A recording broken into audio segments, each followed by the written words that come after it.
እጅጠናሁ ቆይቼ ኪዳነ ምሕረት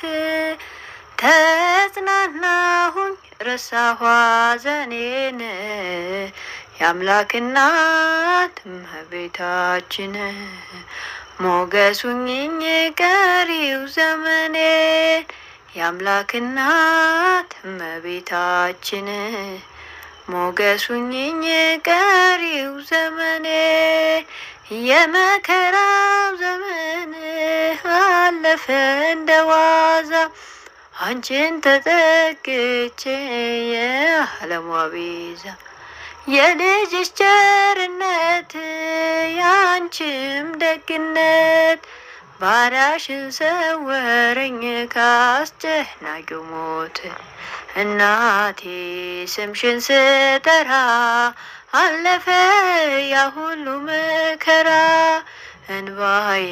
በፊትሽ ፈሰሰ እምዬ ባንቺ የታበሰ